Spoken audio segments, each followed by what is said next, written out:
எடுத்துக்கொண்ட தலைப்பு துரித உணவும் உடல் நலமும். கசிக்கிறது சொன்னா ஆளையே காணாதே. தமிழா தமிழா ஏமா சும்மா கத்திட்டே இருக்க? இங்கதாம்மா இருக்கேன். சாப்பிட வரா. அது என்னம்மா கருப்பா உருண்டையா இருக்கு? ராகிகளிட உடம்புக்கு ரொம்ப நல்லது. உனக்காக பாட்டி பார்த்து செஞ்சாங்க. அதையும் பாட்டிதான் வாங்கி என்னடா இந்த கத்திக்கிட்டே இருக்கீங்க? உன் பொண்ணு வச்சு சொல்ல எனக்கு கத்த வைக்கணும். அப்படி என்னடா செஞ்ச? ராகி களி தானே. அவ ஸ்கூல்ல பீட்சா பர்கர் சாப்பிட்றேன், எனக்கு மட்டும் ராகி களியே கொடுக்குறீங்க. சாம்பார் சாப்பிட்டு அதே சாப்பிட்டு லிசன்ஸ் வாங்க, நான் ஸ்கூலுக்கு போறேன்.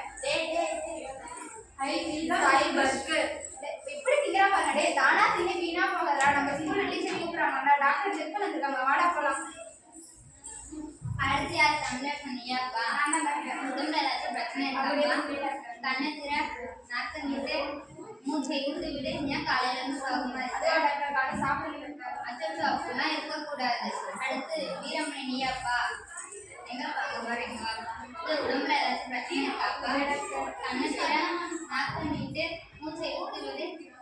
நீ என்ன சாப்பிடுற?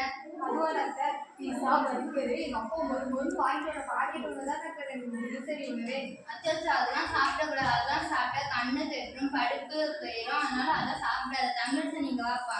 நீ என்னப்பா சாப்பிடுற? இதே நீ சாப்பிடுப்பா. நீ மாத்திக்க வைப்பா. தினசரி உணவு கம்ம சோறு, பழைய சோறு, இது மட்டும்தான். அம்மா பாட்டி வாங்க சாப்பிட போலாம். சொல்றேன் என் தங்க பிள்ளை. இதுபோல் நாம் துரித உணவை தவிர்த்து சத்தான உணவை மட்டுமே எடுத்துக்கொள்வோம்.